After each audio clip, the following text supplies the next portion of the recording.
श्री परमात्मने नमः। ओम वासुदेवाय नमः।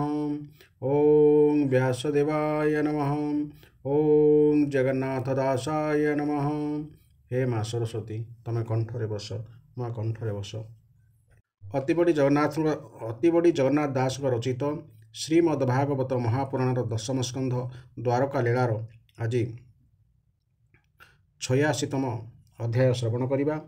एही अध्याय रे सुदामा को श्रीकृष्णंकर स्वागत संबर्धना कथा वर्णना करा जायछि। एहार प्रथम भाग रे पद्यांतरी एवं द्वितीय भाग रे एहार व्याख्या आमे श्रवण करिबा। तो आसंतु वर्तमान 86तम अध्याय बा 86तम अध्याय श्रवण करिबा।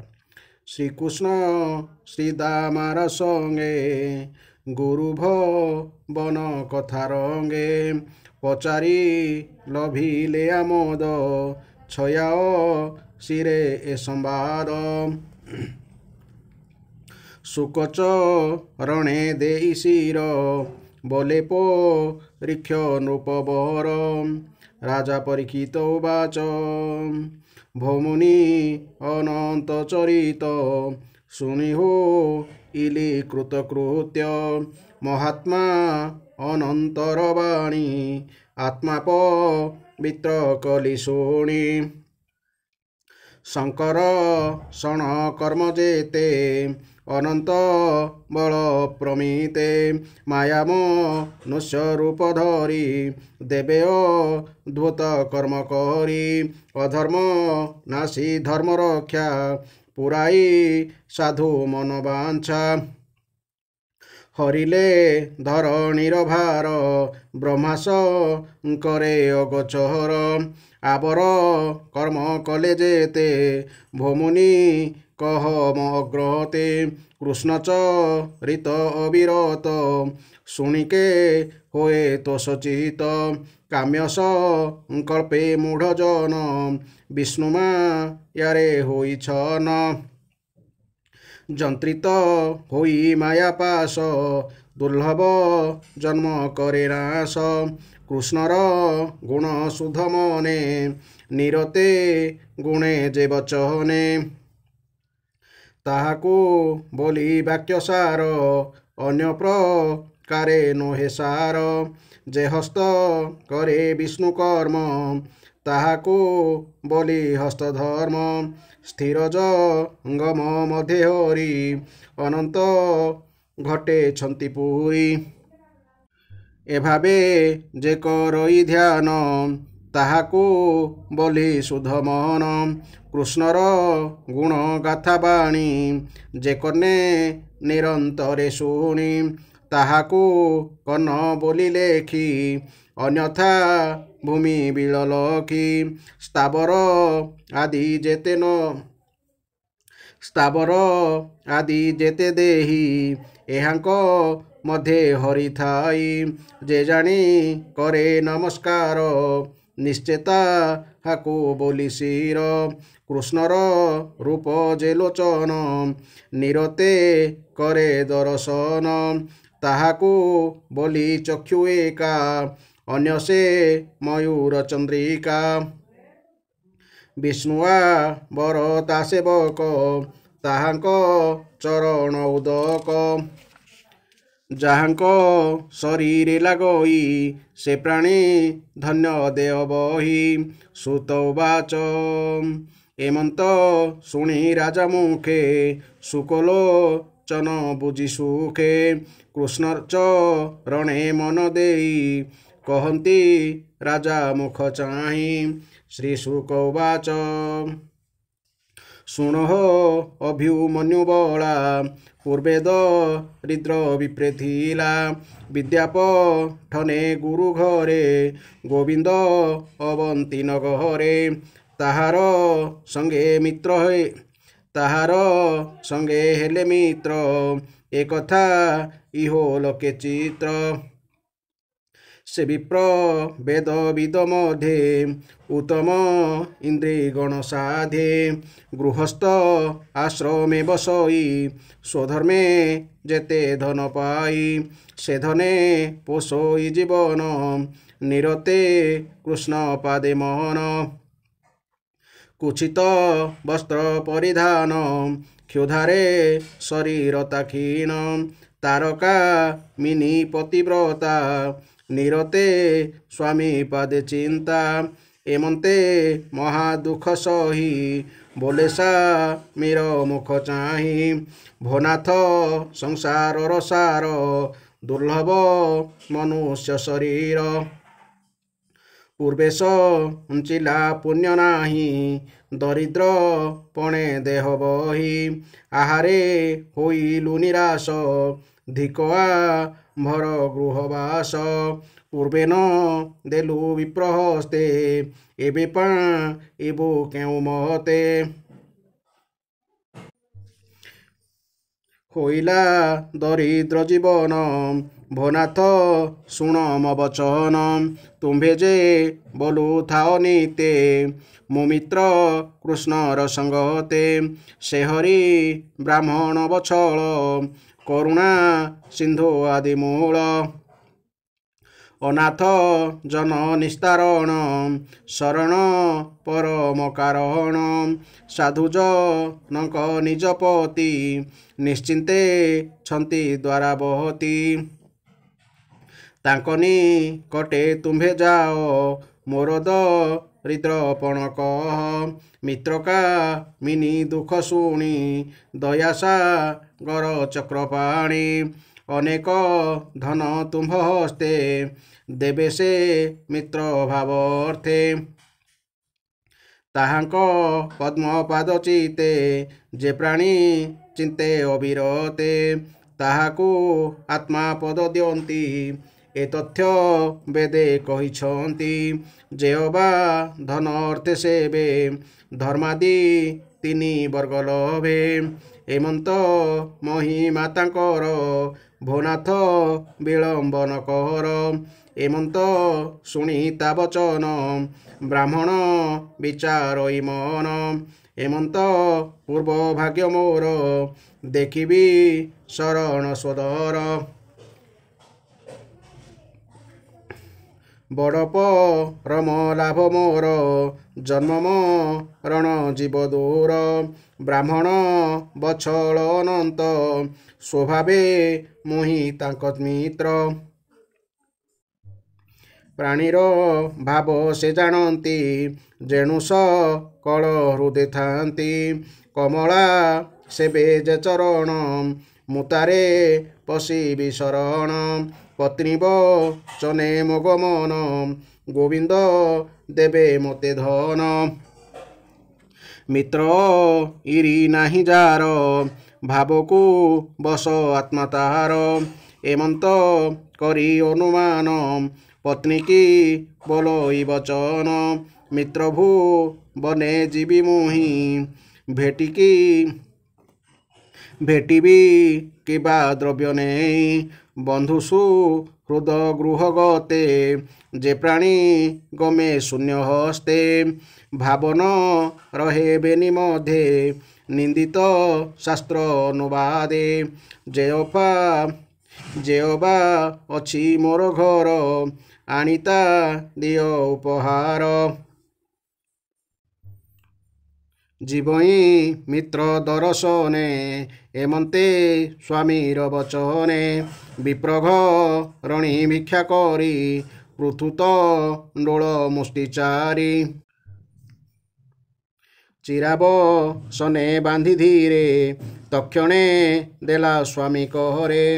ପୃଥୁକ ଘେନି ଉପାୟନ ବିପ୍ରଦାରକା ଆଗମନ। ପୃଥୁକ ଅର୍ଥ ଚୂଡ଼ା।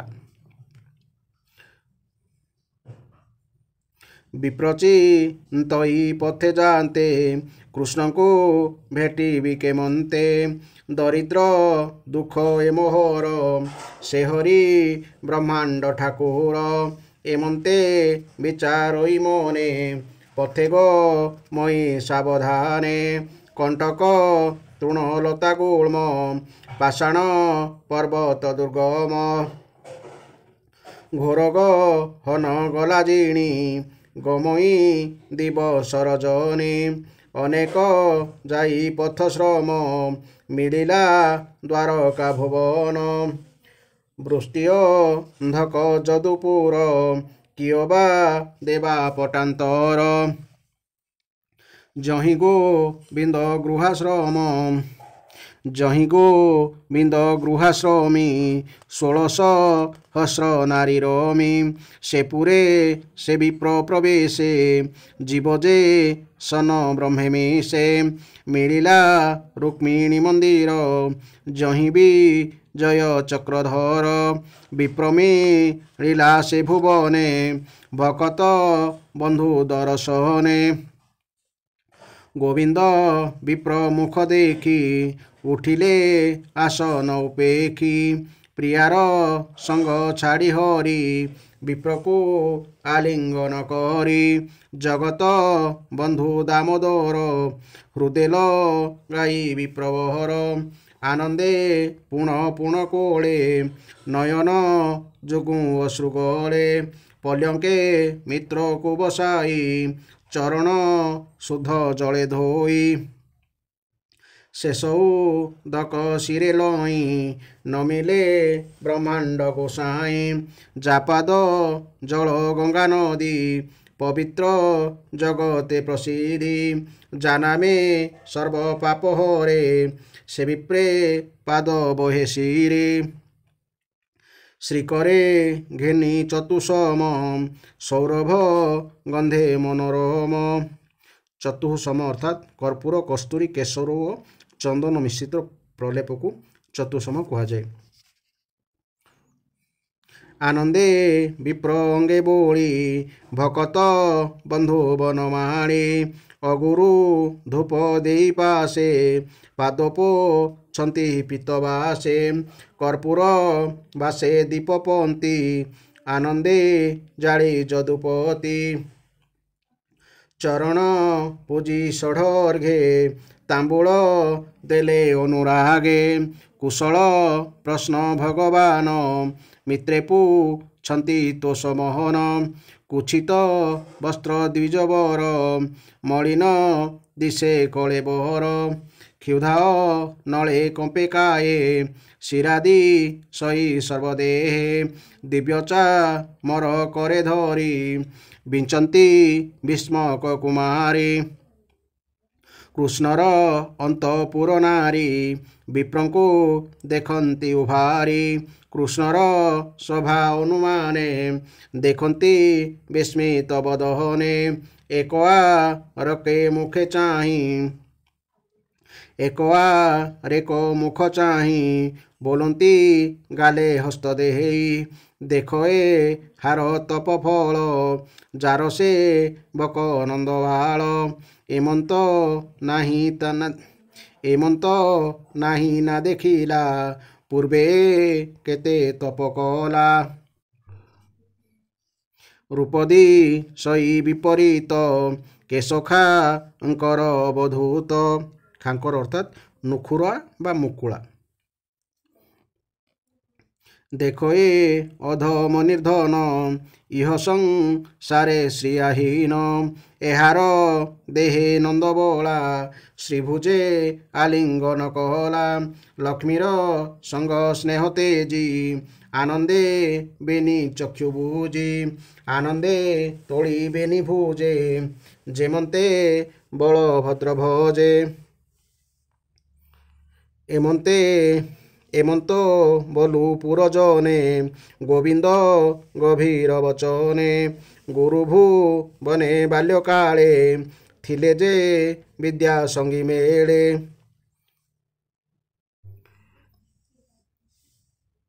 ସେ କଥା ଗୋବିନ୍ଦ ସୁମରି କହନ୍ତି ବିପ୍ର ହସ୍ତ ଧରି।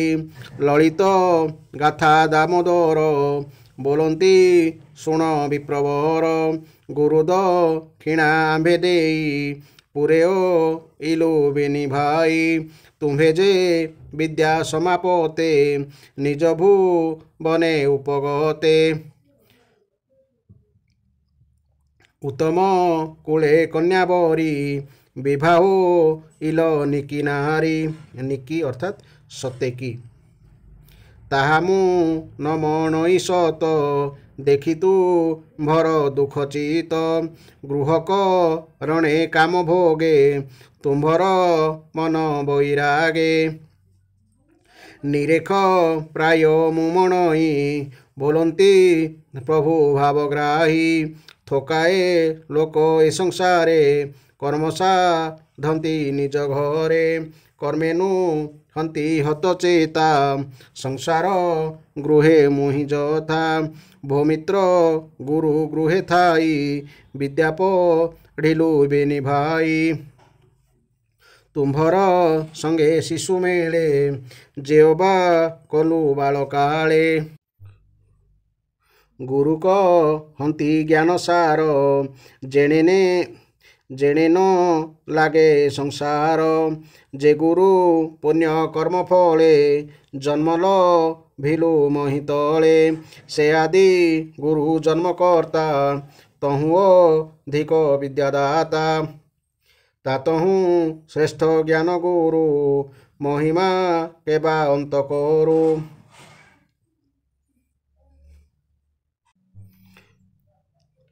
ତହୁଁ ଅଧିକ ବିଦ୍ୟାଦାତା ତାତହୁଁ ଶ୍ରେଷ୍ଠ ଜ୍ଞାନ ଗୁରୁ ମହିମା କେବା ଅନ୍ତ କରୁ ଆଶ୍ରମୀ ଜନ କାମଦାତା ମୁଁ ଯେହ୍ନେ ଜ୍ଞାନ ଗୁରୁ କର୍ତ୍ତା যে প্রাণী বর্ণাশ্রম মধ্যে পণ্ডিত শাস্ত্র অনুবাদে মোর বচন উপদেশে সংসারু তরন্তি বিশ্বাসে যজ্ঞ সমাধি তপ শান্তি এ মার্গে যে মতে সেবন্তে ତାହାଙ୍କୁ ତେତେ ନାହିଁ ତୋଷ ଗୁରୁ ଭକତେ ମୋ ବିଶ୍ୱାସ ହେ ବିପ୍ର ଶୁଣ ମିତ୍ର ମୋର ସ୍ମରଣ ଅଛି କି ତୁମ୍ଭର ଆମ୍ଭେ ଯେ ଗୁରୁ ଗୃହେ ଥାଇ ଗୁରୁ କାମିନୀ ଆଜ୍ଞା ପାଇ ଗୁରୁଙ୍କ ଅନସିଦ୍ଧ ଅର୍ଥେ ଅରଣ୍ୟେ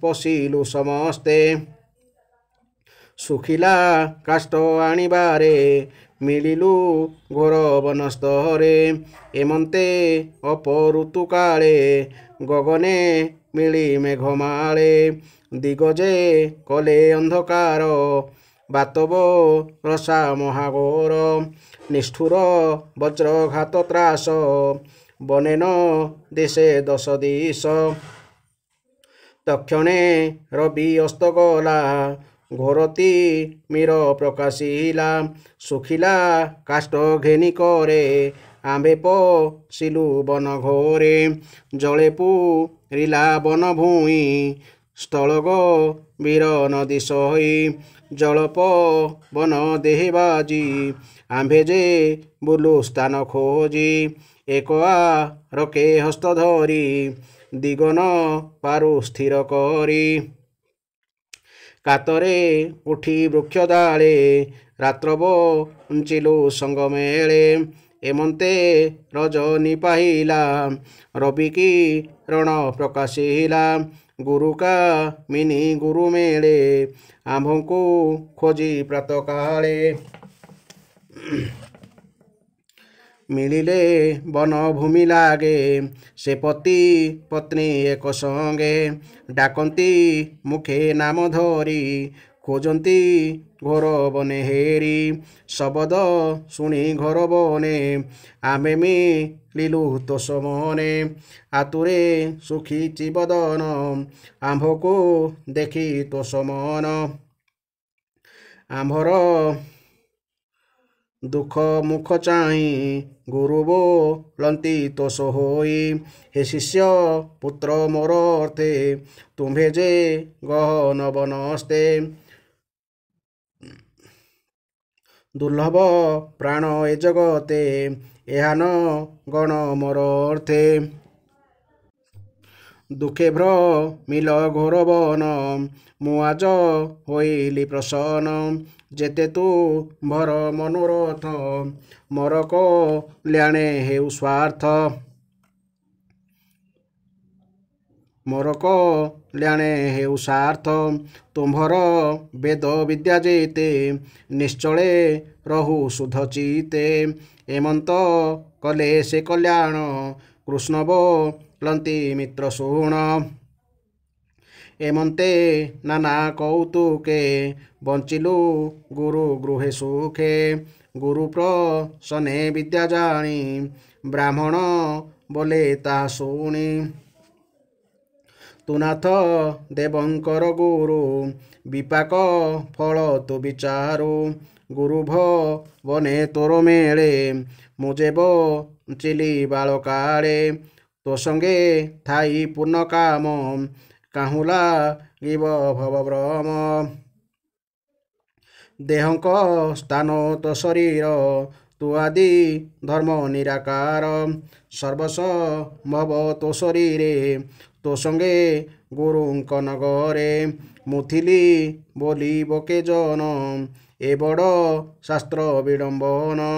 କୃଷ୍ଣ ପ୍ରସନ୍ନେ ଭାଗବତ କହଇ ବିପ୍ର ଜଗନ୍ନାଥ। ଇତି ଶ୍ରୀମଦ୍ଭାଗବତେ ମହାପୁରାଣେ ପରମହଂସ୍ୟାଂ ସଂହିତାୟାଂ ଦଶମସ୍କନ୍ଧେ ଶ୍ରୀଦାମାଚରିତେ ଷୋଡ଼ଶୀତୋତୀତମ ଅଧ୍ୟାୟ। ବର୍ତ୍ତମାନ ଏହାର ଆମେ ବ୍ୟାଖ୍ୟା ଶୁଣିବା। ରାଜା ପରୀକ୍ଷିତ ପଚାରିଲେ, ଭଗବାନ ପ୍ରେମ ଓ ମୁକ୍ତିର ଦାତା ପରମବ୍ରହ୍ମ ପରମାତ୍ମା ଭଗବାନ ଶ୍ରୀକୃଷ୍ଣଙ୍କର ଶକ୍ତି ଅନନ୍ତ। ତେଣୁ ତାଙ୍କର ମାଧୁର୍ଯ୍ୟ ଓ ଐଶ୍ୱର୍ଯ୍ୟରେ ପୂର୍ଣ୍ଣ ସମସ୍ତ ଲୀଳା ମଧ୍ୟ ଅନନ୍ତ। ତାଙ୍କର ଯେଉଁ ସବୁ ଲୀଳା ଆପଣ ଏ ପର୍ଯ୍ୟନ୍ତ ବର୍ଣ୍ଣନା କରିନାହାନ୍ତି, ମୁଁ ସେସବୁ ଶୁଣିବାକୁ ଚାହୁଁଛି। ହେ ପ୍ରଭୁ, ବିଷୟ ସୁଖ ପଛରେ ଧାଉଁଥିବା ସାଂସାରିକ ଜୀବମାନେ ଅତ୍ୟନ୍ତ ଦୁଃଖରେ ସଢ଼ନ୍ତି। ସେମାନଙ୍କର ହୃଦୟରେ ଅଗଣିତ କାମନାର ସରବିନ୍ଧି ହୋଇଯାଏ।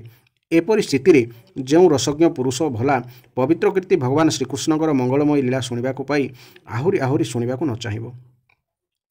ଯେଉଁ ବାଣୀ ଭଗବାନଙ୍କର ଗୁଣଗାନ କରେ ତାହା ପ୍ରକୃତ ବାଣୀ। ଯେଉଁ ହସ୍ତ ଭଗବାନଙ୍କର ସେବା କରେ ତାହା ହିଁ ଯଥାର୍ଥ ହସ୍ତ। ଯେଉଁ ମନ ଚରାଚର ପ୍ରାଣୀମାନଙ୍କ ମଧ୍ୟରେ ବିଦ୍ୟମାନ ଭଗବାନଙ୍କୁ ସ୍ମରଣ କରେ ତାହା ହିଁ ଶୁଦ୍ଧ ମନ। ଯେଉଁ କର୍ଣ୍ଣ ଭଗବାନଙ୍କର ପୁଣ୍ୟମୟୀ କଥା ଶୁଣେ ତାହା ହିଁ ଯଥାର୍ଥରେ କର୍ଣ୍ଣପଦବାଚ୍ୟ। ଯେଉଁ ଶିର ଚରାଚର ଜଗତକୁ ଭଗବାନଙ୍କର ଚଳ ଅଚଳ ପ୍ରତିମା ବୋଲି ଜାଣି ନମସ୍କାର କରେ ତାହା ହିଁ ଯଥାର୍ଥ ଶିର। ଏବଂ ଯେଉଁ ନେତ୍ର ସର୍ବତ୍ର ଭଗବତ ବିଗ୍ରହ ଦର୍ଶନ କରେ ତାହା ହିଁ ଯଥାର୍ଥ ନେତ୍ର। ଶରୀରର ଯେଉଁ ଅଙ୍ଗଗୁଡ଼ିକ ଭଗବାନ ଓ ତାହାଙ୍କ ଭକ୍ତମାନଙ୍କର ଚରଣ ଉଦକକୁ ସାଦରେ ଗ୍ରହଣ କରନ୍ତି ସେହି ଅଙ୍ଗଗୁଡ଼ିକ ହିଁ ବାସ୍ତବରେ ଅଙ୍ଗ। ସୁତମୁନି କହିଲେ, ହେ ସନକ ଆଦି ଋଷିଗଣ, ରାଜା ପରୀକ୍ଷିତ ଏପରି ପ୍ରାର୍ଥନା କରିବାରୁ ଶ୍ରୀ ଶୁକଦେବଙ୍କର ହୃଦୟ ଶ୍ରୀକୃଷ୍ଣଙ୍କଠାରେ ତଲ୍ଲୀନ ହୋଇଗଲା। ସେ ପରୀକ୍ଷିତଙ୍କୁ କହିଲେ, ହେ ପରୀକ୍ଷିତ, ଜଣେ ବ୍ରାହ୍ମଣ ସୁଦାମା ଶ୍ରୀକୃଷ୍ଣଙ୍କର ପରମ ମିତ୍ର ଥିଲେ। ସେ ଥିଲେ ବଡ଼ ବ୍ରହ୍ମଜ୍ଞାନୀ, ବିଷୟ ପ୍ରତି ଅନାସକ୍ତ, ଶାନ୍ତ ଚିତ୍ତ ଓ ଜିତେନ୍ଦ୍ରିୟ। ସେ ଗୃହସ୍ଥ ଥିଲେ ସତ, କିନ୍ତୁ କୌଣସି ପ୍ରକାର ସଂଗ୍ରହ ପରିଗ୍ରହ ନ କରି ପ୍ରାରବ୍ଧ ଅନୁସାରେ ଯେତେ ଯାହା ମିଳୁଥିଲା ସେଥିରେ ସନ୍ତୁଷ୍ଟ ରହୁଥିଲେ। ସେ ଯେଉଁ ବସ୍ତ୍ର ପିନ୍ଧୁଥିଲେ ତାହା ଫଟା ଓ ପୁରୁଣା ହୋଇସାରିଥାଏ। ତାଙ୍କ ସ୍ତ୍ରୀ ମଧ୍ୟ ସେହିପରି ଚଳୁଥିଲେ। ସେ ମଧ୍ୟ ସ୍ୱାମୀଙ୍କ ପରି ଅନ୍ନ ଅଭାବରେ ଦୁର୍ବଳ ହୋଇଯାଇଥିଲେ। ଦିନକର କଥା, ଦାରିଦ୍ର୍ୟର ପ୍ରତିମୂର୍ତ୍ତି ସେହି ଦୁଃଖିନୀ ପତିବ୍ରତା କ୍ଷୁଧାର ଦାଉରେ ଥରି ଥରି ସ୍ୱାମୀଙ୍କ ନିକଟକୁ ଆସିଲେ ଏବଂ ମ୍ଳାନ ମୁଖରେ କହିଲେ, ବ୍ରହ୍ମନ୍, ସାକ୍ଷାତ ଲକ୍ଷ୍ମୀପତି ଭଗବାନ ଶ୍ରୀକୃଷ୍ଣ ହେଉଛନ୍ତି ଆପଣଙ୍କର ସଖା। ସେ ହେଉଛନ୍ତି ଭକ୍ତବାଞ୍ଛା କଳ୍ପତରୁ, ଶରଣାଗତ ବତ୍ସଳ ଏବଂ ବ୍ରାହ୍ମଣମାନଙ୍କର ପରମ ଭକ୍ତ। ହେ ପରମ ଭାଗ୍ୟବାନ ଆର୍ଯ୍ୟପୁତ୍ର, ସେ ହେଉଛନ୍ତି ସାଧୁସନ୍ତଙ୍କର ସତ୍ପୁରୁଷମାନଙ୍କର ଏକମାତ୍ର ଆଶ୍ରୟ। ଆପଣ ତାଙ୍କ ପାଖକୁ ଯାଆନ୍ତୁ। ସେ ଯଦି ଜାଣିବେ ଯେ ଆପଣ କୁଟୁମ୍ବୀ ଏବଂ ଖାଇବାକୁ ମୁଠିଏ ନ ପାଇ ଦୁଃଖରେ ଅଛନ୍ତି, ସେ ନିଶ୍ଚୟ ଆପଣଙ୍କୁ ବହୁତ ଧନ ଦେବେ। ଆଜିକାଲି ସେ ଭୋଜ, ବୁଷ୍ଟି ଓ ଅନ୍ଧକ ବଂଶୀ ଯାଦବମାନଙ୍କର ମୁଖ୍ୟ ରୂପେ ଦ୍ୱାରକାରେ ନିବାସ କରୁଛନ୍ତି। ସେ ଏତେ ଉଦାର ଯେ ଯେଉଁ ପ୍ରେମୀ ଭକ୍ତିମାନେ ତାଙ୍କର ଚରଣ କମଳକୁ ସ୍ମରଣ କରନ୍ତି ସେମାନଙ୍କ ହାତରେ ସେ ନିଜକୁ ବି ଦାନ କରିଦିଅନ୍ତି। ଯେଉଁ ପ୍ରଭୁ ଏପରି ଦାନୀ, ସେ ତାଙ୍କ ଭକ୍ତଙ୍କୁ ଅତ୍ୟନ୍ତ ବାଞ୍ଛନୀୟ ହୋଇ ନଥିବା ତୁଚ୍ଛ ଧନ ଓ ବିଷ ସୁଖ ଯେ ପ୍ରଦାନ କରିବେ ଏଥିରେ ସନ୍ଦେହ କ'ଣ ଅଛି। ବ୍ରାହ୍ମଣଙ୍କର ପତ୍ନୀ ନମ୍ରତାର ସହିତ ସ୍ୱାମୀଙ୍କୁ ବାରମ୍ବାର ଏପରି ପ୍ରାର୍ଥନା କରିବାରୁ ସେ ଭାବିଲେ, ଧନଦ୍ରବ୍ୟ ମାଗିବାରେ କୌଣସି ଲାଭ ନାହିଁ, କିନ୍ତୁ ଦ୍ୱାରକା ଗଲେ ଭଗବାନ ଶ୍ରୀକୃଷ୍ଣଙ୍କୁ ଦର୍ଶନ କରିବାର ସୁଯୋଗ ନିଶ୍ଚୟ ମିଳିଯିବ। ତାହା ହିଁ ତ ଜୀବନର ପରମ ଲାଭ। ଏପରି ବିଚାର କରି ସେ ଦ୍ୱାରକା ଯିବାକୁ ସ୍ଥିର କଲେ ଏବଂ ପତ୍ନୀକୁ କହିଲେ, କଲ୍ୟାଣୀ, ପ୍ରଭୁଙ୍କୁ ଉପହାର ଦେଲା ଭଳି କିଛି ପଦାର୍ଥ ଘରେ ଅଛି କି? ଯଦି ଥିବ ଦିଅ। ତାହା ଶୁଣି ବ୍ରାହ୍ମଣୀ ପଡ଼ୋଶୀ ବ୍ରାହ୍ମଣମାନଙ୍କ ଘରକୁ ଯାଇ 4 ମୁଠା ଚୂଡ଼ା ମାଗି ଆଣିଲେ ଏବଂ ସତେ କି ସେତକ ଖଣ୍ଡିଏ କହ୍ନାରେ ବାନ୍ଧି ଭଗବାନଙ୍କୁ ଦେବା ନିମନ୍ତେ ସ୍ୱାମୀଙ୍କ ହାତକୁ ବଢ଼ାଇ ଦେଲେ। ସେହି ଚୂଡ଼ା ପୁଟୁଳିଟି ଧରି ବ୍ରାହ୍ମଣ ଦେବତା ଦ୍ୱାରକା ଅଭିମୁଖେ ବାହାରି ପଡ଼ିଲେ। ଭଗବାନ ଶ୍ରୀକୃଷ୍ଣଙ୍କ ଦର୍ଶନ କିପରି ପାଇବି? ବାଟ ସାରା ସେ ଏହିପରି ଭାବି ଭାବି ଚାଲିଥାନ୍ତି। ହେ ପରୀକ୍ଷିତ, ଦ୍ୱାରକାରେ ପହଞ୍ଚି ସେ ସେଠାରେ କେତେକ ବ୍ରାହ୍ମଣଙ୍କୁ ସାକ୍ଷାତ କଲେ। ସେମାନଙ୍କ ସହିତ ସୈନ୍ୟମାନଙ୍କର 3ଟି ଛାଉଣୀ 3ଟି ପାଚେରୀ ପାର ହେବା ପରେ ଯାଇ ଅନ୍ଧକ ଓ ବୃଷ୍ଟିବଂଶୀ ଯାଦବ ମୁଖ୍ୟମାନଙ୍କର ନବର ନିକଟରେ ପହଞ୍ଚିଲେ। ସେ ଯେଉଁ ଅଞ୍ଚଳ, ସେଠାରେ ପହଞ୍ଚିବା ସାଧାରଣ ଲୋକଙ୍କ ପକ୍ଷରେ ସହଜ ନୁହେଁ। ସେହି ଯାଦବ ମୁଖ୍ୟମାନେ ଭଗବତ ଧର୍ମ ପାଳନ କରି ସେଠାରେ ରହିଥାନ୍ତି। ସେହି ଅଞ୍ଚଳର କେନ୍ଦ୍ର ସ୍ଥାନରେ ଭଗବାନ ଶ୍ରୀକୃଷ୍ଣଙ୍କର 16,000 ରାଣୀଙ୍କର ଭବନ ରହିଥାଏ। ଗରିବ ବ୍ରାହ୍ମଣ, ହେ ପରୀକ୍ଷିତ, ଦ୍ୱାରକାରେ ପହଞ୍ଚି ସେ ସେଠାରେ କେତେକ ବ୍ରାହ୍ମଣଙ୍କୁ ସାକ୍ଷାତ କଲେ। ସେମାନଙ୍କ ସହିତ ସୈନ୍ୟମାନଙ୍କ 3ଟି ଛାଉଣୀ ଓ 3ଟି ପାଚେରୀ ପାର ହେବା ପରେ ଯାଇ ଅନ୍ଧକ ଓ ବୃଷ୍ଟିବଂଶୀ ଯାଦବ ମୁଖ୍ୟମାନଙ୍କର ନବର ନିକଟରେ ପହଞ୍ଚିଲେ। ସେ ଯେଉଁ ଅଞ୍ଚଳ, ସେଠାରେ ପହଞ୍ଚିବା ସାଧାରଣ ଲୋକଙ୍କ ପକ୍ଷରେ ସହଜ ନୁହେଁ। ସେହି ଯାଦବ ମୁଖ୍ୟମାନେ ଭଗବତ ଧର୍ମ ପାଳନ କରି ସେଠାରେ ରହିଥାନ୍ତି। ସେହି ଅଞ୍ଚଳର କେନ୍ଦ୍ର ସ୍ଥାନରେ ଭଗବାନ ଶ୍ରୀକୃଷ୍ଣଙ୍କର 16,000 ରାଣୀଙ୍କର ଭବନ ରହିଥାଏ। ଗରିବ ବ୍ରାହ୍ମଣ ସେ ଭିତରୁ ଗୋଟିଏ ଭବନରେ ପ୍ରବେଶ କଲେ। ଭବନଟି ଚମତ୍କାର ଭାବରେ ସଜା ଯାଇଥିବାରୁ ବଡ଼ ସୁନ୍ଦର ଦିଶୁଥାଏ। ତା ଭିତରେ ପ୍ରବେଶ କରି ତାଙ୍କୁ ବ୍ରହ୍ମାନନ୍ଦର ସାଗର ଭିତରେ ଉବୁଟୁବୁ ହେଲା ପରି ଲାଗିଲା। ସେତେବେଳକୁ ଭଗବାନ ଶ୍ରୀକୃଷ୍ଣ ତାଙ୍କର ପ୍ରାଣପ୍ରିୟା ରୁକ୍ମିଣୀଙ୍କ ପଲଙ୍କ ଉପରେ ବିରାଜମାନ ହୋଇଥାନ୍ତି। ଦୂରରୁ ହିଁ ବ୍ରାହ୍ମଣ ଦେବତାଙ୍କୁ ଦେଖିଦେଇ ସେ ତୁରନ୍ତ ଉଠି ପଡ଼ିଲେ ଏବଂ ତାଙ୍କ ପାଖକୁ ଚାଲି ଆସି ତାଙ୍କୁ କୁଣ୍ଢେଇ ପକାଇଲେ। ହେ ପରୀକ୍ଷିତ, ପରମାନନ୍ଦ ସ୍ୱରୂପ ଭଗବାନ ନିଜର ପ୍ରିୟ ସଖା ସେହି ବ୍ରାହ୍ମଣ ଦେବତାଙ୍କର ଅଙ୍ଗସ୍ପର୍ଶ ପାଇ ଅତ୍ୟନ୍ତ ଆନନ୍ଦିତ ହୋଇଗଲେ। ତାଙ୍କର କମଳ ତୁଲ୍ୟ କୋମଳ ନୟନରୁ ପ୍ରେମ ଅଶ୍ରୁ ବର୍ଷିବାକୁ ଲାଗିଲା। ହେ ପରୀକ୍ଷିତ, କିଛି ସମୟ ପରେ ଭଗବାନ ତାଙ୍କୁ ନେଇ ନିଜ ପଲଙ୍କ ଉପରେ ବସାଇ ଦେଲେ ଏବଂ ନିଜେ ପୂଜା ସାମଗ୍ରୀ ଆଣି ତାଙ୍କୁ ପୂଜା କଲେ। ପ୍ରିୟ ପରୀକ୍ଷିତ, ଭଗବାନ ହେଉଛନ୍ତି ସମସ୍ତଙ୍କର ପବିତ୍ର କାରକ। ତଥାପି ସେ ନିଜ ହାତରେ ବ୍ରାହ୍ମଣଙ୍କର ପାଦ ଧୋଇଦେଇ ତାଙ୍କର ଚରଣ ଉଦକ ବା ପାଦ ଧୁଆ ପାଣି ନିଜ ମଥାରେ ବୋଳିଲେ ଏବଂ ତାଙ୍କ ଦେହରେ ଚନ୍ଦନ, ଅଗୁରୁ, କେଶର ଆଦି ଦିବ୍ୟ ଗନ୍ଧ ଲେପନ କଲେ। ତାପରେ ସେ ବଡ଼ ଆନନ୍ଦରେ ସୁଗନ୍ଧିତ ଧୂପ ଓ ଦୀପାବଳିରେ ମିତ୍ରଙ୍କୁ ଆଳତୀ କଲେ। ଏପରି ପୂଜା କରି ପାନ ଗୁଆ ଦେଇ ଆପଣ ଆସିଲେ, ଖୁବ୍ ଭଲ କଲେ ବୋଲି କହି ତାଙ୍କୁ ସୁନ୍ଦର ଭାବରେ ସ୍ୱାଗତ ସମ୍ବର୍ଦ୍ଧନା କଲେ। ବ୍ରାହ୍ମଣ ଫଟା ପୁରୁଣା ଧୋତି ଖଣ୍ଡିଏ ପିନ୍ଧିଥିଲେ। ତାଙ୍କର ଶରୀର ଅତ୍ୟନ୍ତ ମଳିନ ଓ ଦୁର୍ବଳ ହୋଇଯାଇଥିଲା। ଦେହରେ ଶିରା ପ୍ରଶିରା ଫୁଟି ଦିଶୁଥିଲା। ସ୍ୱୟଂ ଭଗବତୀ ରୁକ୍ମିଣୀ ଚାମର ଢାଳି ତାଙ୍କର ସେବା କରିବାକୁ ଲାଗିଲେ। ଏପରି ମହିଳା କୋଚଟ ଅବଧୂତ ବ୍ରାହ୍ମଣଙ୍କୁ ସ୍ୱୟଂ ପବିତ୍ର କୀର୍ତ୍ତି ଭଗବାନ ଶ୍ରୀକୃଷ୍ଣ ଏତେ ଆଦରରେ ପୂଜା କରୁଛନ୍ତି ଦେଖି ଅନ୍ତଃପୁରର ନାରୀମାନେ ଅତ୍ୟନ୍ତ ବିସ୍ମିତ ହୋଇଗଲେ। ସେମାନେ ନିଜ ନିଜ ଭିତରେ କୁହାକୁହି ହେଲେ, ଆଗ ଏ ଛିଣ୍ଡାକନା ପିନ୍ଧିଥିବା ଦରିଦ୍ର ଅପରିଷ୍କାର ଲୋକଟି ତ ଭିକାରୀ ପରି ଦିଶୁଛନ୍ତି। ଏହି ଲୋକ ଜଣକ କି ପୁଣ୍ୟ କରିଥିଲେ ଯେ ତ୍ରିଲୋକର ଗୁରୁ ସ୍ୱୟଂ ଶ୍ରୀନିବାସ ଶ୍ରୀକୃଷ୍ଣ ଏହାଙ୍କୁ ଏତେ ଆଦରରେ ସତ୍କାର କରୁଛନ୍ତି। ଦେଖିଲଟି, ପ୍ରଭୁ ପରା ପଲଙ୍କରେ ବସି ସେବା କରୁଥିବା ସ୍ୱୟଂ ଲକ୍ଷ୍ମୀ ରୂପିଣୀ ରୁକ୍ମିଣୀଙ୍କୁ ଛାଡ଼ିଦେଇ ନିଜର ବଡ଼ ଭାଇ ବଳରାମଙ୍କୁ ଆଲିଙ୍ଗନ କରିବା ପରି ଏହି ବ୍ରାହ୍ମଣକୁ ହୃଦୟରେ ଚାପି ଧରିଲେ। ପ୍ରିୟ ପରୀକ୍ଷିତ, ଭଗବାନ ଶ୍ରୀକୃଷ୍ଣ ଓ ସେହି ବ୍ରାହ୍ମଣ ଗୁରୁକୁଳରେ ସହପାଠୀ ଥିଲେ। ତେଣୁ ଦୁହେଁ ହାତ ଧରାଧରି ହୋଇ ଅତୀତ ଦିନର ବିଭିନ୍ନ ଆନନ୍ଦଦାୟକ ଘଟଣା ସବୁ ମନେ ପକାଇ ବର୍ଣ୍ଣନା କରିବାକୁ ଲାଗିଲେ। ଭଗବାନ ଶ୍ରୀକୃଷ୍ଣ କହିଲେ, ହେ ଧର୍ମର ମର୍ମଜ୍ଞ ବ୍ରାହ୍ମଣ ଦେବ, ଗୁରୁ ଦକ୍ଷିଣା ଦେଇସାରି ଆପଣ ଗୁରୁକୁଳରୁ ଫେରିବା ପରେ ନିଜର ମନଲାଖି ସ୍ତ୍ରୀଟିଏ ବିବାହ କଲେ ନା ନାହିଁ? ମୋତେ ଲାଗୁଛି ଆପଣ ଗୃହସ୍ଥ ସମୟରେ ରହିଥିଲେ ମଧ୍ୟ ଆପଣଙ୍କ ମନ ବିଷୟ ଭୋଗରେ ପ୍ରାୟତଃ ଆସକ୍ତ ହେଉନାହିଁ। ହେ ପଣ୍ଡିତ ମହାଶୟ, ଦେଖୁଛି ଧନଦ୍ରବ୍ୟ ପାଇଁ ମଧ୍ୟ ଆପଣଙ୍କର ପ୍ରୀତି ନାହିଁ। ବିଷୟ ବାସନା ତ୍ୟାଗ କରିଥିବା ଏବଂ ମନରେ ସାମାନ୍ୟ ମାତ୍ର ବାସନା ଥିଲେ ମଧ୍ୟ ମୋରି ପରି କେବଳ ଲୋକଶିକ୍ଷା ନିମନ୍ତେ କର୍ମ କରୁଥିବା ଏଭଳି ଲୋକ ବାସ୍ତବରେ ଜଗତରେ ବିରଳ। ହେ ବ୍ରାହ୍ମଣ ଶ୍ରେଷ୍ଠ, ଆମେ ଯେତେବେଳେ ଗୁରୁକୁଳରେ ଏକାଠି ରହୁଥିଲେ ସେତେବେଳର କଥା ଆପଣଙ୍କ ତ ମନେ ପଡ଼ୁଛି ତ? ସତରେ ଯେଉଁ ବ୍ରହ୍ମଜ୍ଞାନ ବଳରେ ମନୁଷ୍ୟ ଅଜ୍ଞାନ ଅନ୍ଧକାରରୁ ପାର ହୋଇଯାଇ ଦୁଇ ଜାତିମାନେ ଗୁରୁକୁଳରେ ହିଁ ସେହି ଜ୍ଞାତବ ତତ୍ତ୍ୱର ଜ୍ଞାନ ଲାଭ କରିଥାନ୍ତି। ହେ ମିତ୍ର, ଏ ଶରୀରକୁ ଜନ୍ମ ଦେଇଥିବା ପିତା ହିଁ ମନୁଷ୍ୟର ପ୍ରଥମ ଗୁରୁ। ଶୁଣୁ ଏ ଶରୀରକୁ ଜନ୍ମ ଦେଇଥିବା ପିତା ହିଁ ମନୁଷ୍ୟର ପ୍ରଥମ ଗୁରୁ। ତାପରେ ଉପନୟନ ସଂସ୍କାର କରି ସତ୍କର୍ମର ଶିକ୍ଷା ଦେଉଥିବା ଆଚାର୍ଯ୍ୟ ହିଁ ଦ୍ୱିତୀୟ ଗୁରୁ। କିନ୍ତୁ ସର୍ବୋଚ୍ଚ ଜ୍ଞାନ ଉପଦେଶ ଦେଇ ପରମାତ୍ମା ପ୍ରାପ୍ତି କରାଉଥିବା ଗୁରୁ ହିଁ ମୋର ସ୍ୱରୂପ ବୋଲି ଜାଣ। ଏହି 3 ଜଣ ହେଉଛନ୍ତି ବର୍ଣ୍ଣାଶ୍ରମୀମାନଙ୍କର ଗୁରୁ। ହେ ମୋର ପ୍ରିୟ ବନ୍ଧୁ, ଗୁରୁଙ୍କ ରୂପରେ ହିଁ ମୁଁ ହିଁ ବିଦ୍ୟମାନ। ଏହି ଜଗତରେ ଯେଉଁ ବର୍ଣ୍ଣାଶ୍ରମୀମାନେ ଗୁରୁଦେବଙ୍କ ଉପଦେଶ ଅନୁସାରେ ଚଳନ୍ତି ତା ଫଳରେ ଅନାୟାସରେ ଭବସାଗରୁ ତରିଯାଆନ୍ତି। ସେହିମାନେ ହିଁ ନିଜର ସ୍ୱାର୍ଥ ଓ ପରମାର୍ଥ ଯେ କ'ଣ ଯାହା ଯଥାର୍ଥ ରୂପେ ଜାଣନ୍ତି। ହେ ମୋର ପ୍ରିୟ ମିତ୍ର, ମୁଁ ହେଉଛି ସମସ୍ତଙ୍କର ଆତ୍ମା। ମୁଁ ସମସ୍ତଙ୍କ ହୃଦୟ ଅନ୍ତର୍ଯାମୀ ରୂପେ ନିବାସ କରେ। କେହି ଗୁରୁଦେବଙ୍କ ସେବା ଶୁଶ୍ରୂଷା କଲେ ମୁଁ ଯେତେ ସନ୍ତୁଷ୍ଟ ହୁଏ, ଗୃହସ୍ଥମାନଙ୍କର ଧର୍ମ ପଞ୍ଚମହାଯଜ୍ଞ ଆଦିରେ, ବ୍ରହ୍ମଚାରୀମାନଙ୍କର ମଧ୍ୟ ଉପନୟନ ବା ବେଦ ଅଧ୍ୟୟନ ଆଦିରେ, ବାନପ୍ରସ୍ଥାଶ୍ରମୀ ମାନଙ୍କର ଧର୍ମ ତପସ୍ୟାରେ କିମ୍ବା ସବୁଥିରୁ ଉପରତ ବା ଅନାସକ୍ତ ହୋଇଯିବା ରୂପକ ସନ୍ନ୍ୟାସୀମାନଙ୍କର ଧର୍ମରେ ମୁଁ ବି ସେତେ ସନ୍ତୁଷ୍ଟ ହୁଏ ନାହିଁ।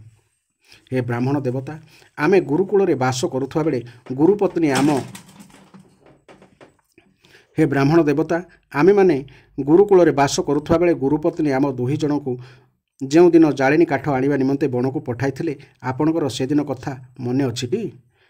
ଆମେ ଘୋର ବଣ ଭିତରେ ଥିଲେ। ସେତିକିବେଳେ କେଉଁଠୁ କେଜାଣି ହଠାତ୍ ଅଦିନିଆ ଝଡ଼ ତୋଫାନ ଓ ବର୍ଷା ମାଡ଼ି ଆସିଲା। ଆକାଶରେ ବିଜୁଳି ଚମକିଲା, ଘଡ଼ଘଡ଼ି ମାରିଲା। ଇତିମଧ୍ୟରେ ସୂର୍ଯ୍ୟାସ୍ତ ହୋଇଗଲା। ଚତୁର୍ଦ୍ଦିଗ ଅନ୍ଧକାରମୟ ହୋଇଗଲା। ଏତେ ବର୍ଷା ହେଲା ଯେ ଚତୁର୍ଦ୍ଦିଗ ଜଳମୟ ହୋଇଗଲା।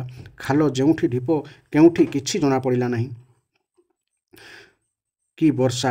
ଜାଣ, ଗୋଟିଏ ଛୋଟକାଟିଆ ପ୍ରଳୟ ହୋଇଗଲା। ଝଡ଼ ପବନ ଓ ବର୍ଷା ମାଡ଼ରେ ଆମ ଦେହ ମୁଣ୍ଡ ଦରଜ ହୋଇଗଲା।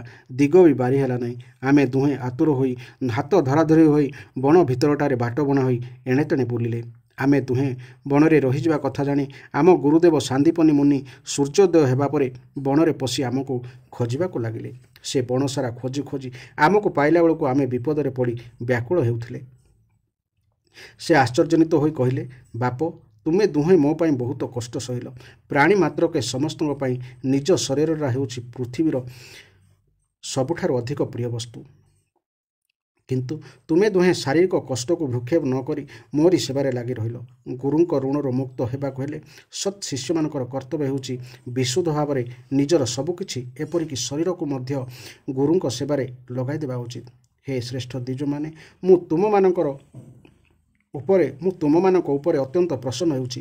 ତୁମମାନଙ୍କର ସକଳ ମନୋରଥ ସବୁ ଅଭିଳାଷ ପୂର୍ଣ୍ଣ ହେଉ। ତୁମେମାନେ ମୋ ଠାରୁ ଯେଉଁ ବେଦ ଅଧ୍ୟୟନ କରିଛ ତାହା ତୁମର ସର୍ବଦା ମୁଖସ୍ଥ ରହୁ ଏବଂ ତାହା ଇହଲୋକ ଓ ପରଲୋକରେ କୌଣସି ସ୍ଥାନରେ ବି ବିଫଳ ନ ହେଉ। ପ୍ରିୟ ମିତ୍ର, ଆମେ ଗୁରୁକୁଳରେ ନିବାସ କଲାବେଳେ ଆମେ ଜୀବନରେ ଏପରି ଅନେକ ଘଟଣା ଘଟିଯାଇଛି। ଏହା ନିଃସନ୍ଦେହ ଯେ ଗୁରୁଦେବଙ୍କ କୃପାରୁ ହିଁ ମନୁଷ୍ୟ ଶାନ୍ତିର ଅଧିକାରୀ ହୁଏ ଓ ପୂର୍ଣ୍ଣତା ପ୍ରାପ୍ତ ହୁଏ। ବ୍ରାହ୍ମଣ କହିଲେ, ଦେବତାମାନଙ୍କର ଆରାଧ୍ୟ ଦେବ ହେ ଜଗଦ୍ଗୁରୁ ଶ୍ରୀକୃଷ୍ଣ, ମୁଁ ଯେହେତୁ ଆପଣଙ୍କ ପରି ସତ୍ୟ ସଂକଳ୍ପ ପରମାତ୍ମାଙ୍କ ସହିତ ଗୁରୁକୁଳରେ ରହିବାର ସୌଭାଗ୍ୟ ପାଇସାରିଛି, ମୋର ବା ଆଉ କ'ଣ କରିବାକୁ ବାକି ରହିଲା? ପ୍ରଭୁ, ଛନ୍ଦମୟ ବେଦଗଣ ହେଉଛନ୍ତି ଧର୍ମ, ଅର୍ଥ, କାମ ଓ ମୋକ୍ଷ, ଏହି ଚତୁର୍ବିଧ ପୁରୁଷାର୍ଥର ମୂଳ ସ୍ରୋତ ଏବଂ ସେହି ବେଦଗଣ ହେଉଛନ୍ତି ଆପଣଙ୍କର ଶରୀର। ତଥାପି ସ୍ୱୟଂ ଆପଣ ଯାଇ ବେଦ ଅଧ୍ୟୟନ ପାଇଁ ଗୁରୁକୁଳରେ ନିବାସ କରିଥିଲେ। ଏହା ଆପଣଙ୍କର ମନୁଷ୍ୟ ଲୀଳାର ଅଭୟନ ନୁହେଁ ତ ଆଉ କ'ଣ? ଏହି ଥିଲା ଏହି ଅଧ୍ୟାୟର ବ୍ୟାଖ୍ୟା। ଭଗବାନ ଶ୍ରୀକୃଷ୍ଣ ଓ ସୁଦାମାଙ୍କର ଚରିତ ଅତ୍ୟନ୍ତ ଭାବଦୀପକ ଅଟେ। ଏଭଳି ଚରିତ ଜୀବନରେ ଯେଉଁମାନେ ଶୁଣନ୍ତି ସେ ପରମ ସୌଭାଗ୍ୟ ଲାଭ କରନ୍ତି। ଏଭଳି ଭାବରେ ଧାରାବାହିକ ଭାବରେ ଶୁଣିବା ପାଇଁ ଚ୍ୟାନେଲଟିକୁ ସବସ୍କ୍ରାଇବ୍ କରନ୍ତୁ। ଜୟ ଜଗନ୍ନାଥ, ଜୟ ଜଗନ୍ନାଥ, ଜୟ ଜଗନ୍ନାଥ।